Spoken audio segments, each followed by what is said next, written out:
Before we begin, good men of Athens, I must introduce myself. I am the famous Korygos Diognetus, son of Niceratus. Just 16 years ago, I won the great choral victory at our great Dionysia. Today, I bring you Aristophanes' Frogs. Since we will only be performing the final scene, let me catch you up quickly. So please listen carefully while I tell you the plot. This is a comedic play following the god Dionysus, who is disappointed with the state of our modern tragedies.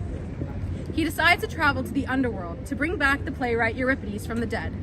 Along the way, Dionysus and his slave Xanthias encounter many people, including the ferryman Charon, Heracles, the poet Aeschylus, and of course, Euripides.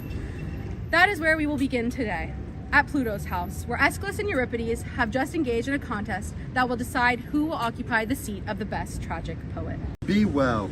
Come, listen to me. I came down for a poet. For what reason? So that the city, having been saved, will lead the choruses. Therefore, whoever advises the city, more usefully, him I will consider bringing back. So first, what opinion does each one of you have about Alcibiades? For the city is in difficult labor. What is the city's opinion about him? Its opinion? It hates him.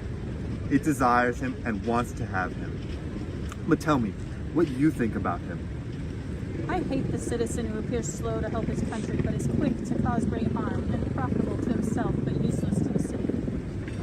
Well said by Poseidon. What's your opinion? One shouldn't raise a lion's cub in the city. Best not raise a lion to maturity. If he does raise one, he should humor his ways. By Zeus the Savior, I find this hard to disconcern. For one spoke wisely, the other clearly. Yet each one voiced a different opinion about the city. What salvation you hold for her?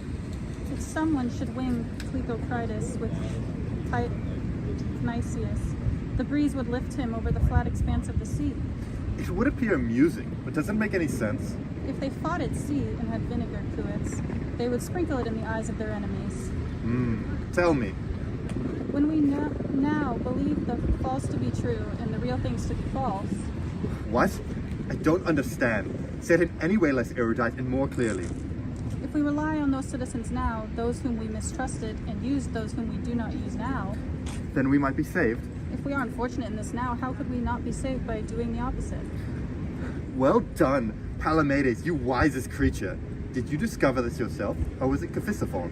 I did it alone. The vinegar cruet idea was Cephisophone's. What about you? What do you say? Tell me first, whom does the city use? The trustworthy people? From where? She hates them the worst. Does she take pleasure in the bad one? She certainly does not, but she uses them by necessity. How then would anyone save such a city, which suits neither a cloak nor a goat skin? Find it by Zeus if you really need to resurface. I would tell you there, but I wouldn't wish to tell you here. Of course you don't, but you send up blessings from here. When they consider the land of the enemy to be their own, and their own to be their revenue, the ships to be their revenue, and their revenue to be their loss. Well, the jury will absorb that alone. Decide. This will be the decision for them. For I will choose the one my heart desires. Now remember of the gods to whom you swore to return me home. Choose your friends. My tongue had sworn.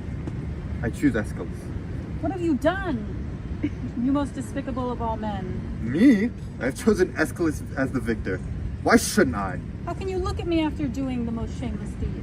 What's shameful if it doesn't seem so to the spectators? You fool, will you neglect me now that I am dead?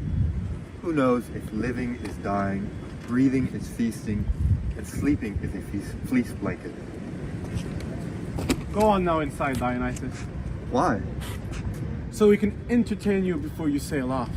Well said by Zeus, for I am not adverse to the matter. Blessed is the man who has keen intelligence. One can learn this in many ways, for it seems that the one who thinks well returns again to his home, a blessing to the citizens, a blessing to himself, to his relatives and to his friends, because he is intelligent. Therefore, it is not graceful to speak reclining next to Socrates, degrading music, casting aside the greatest things of the art of tragedy, to make an idle delay from the honorable words into petty quibbles and nonsense is the mark of a deranged man. 1.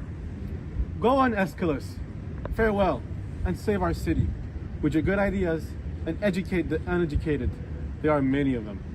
Take this and give it to Cleophon, and to his tax collectors. Myrmex together with Nicomachus, and to Archimedes too. And tell them to come quickly, since I am here, and not to delay.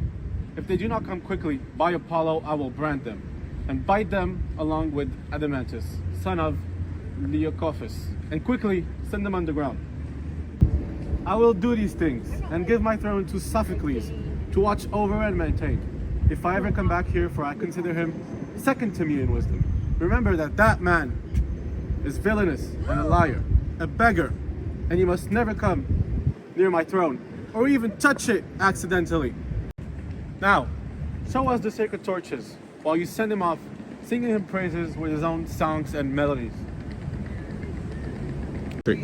First, give the poet a good journey as he ascends to the light, O gods below the earth, and bestow upon the city fine ideas that will bring good blessings.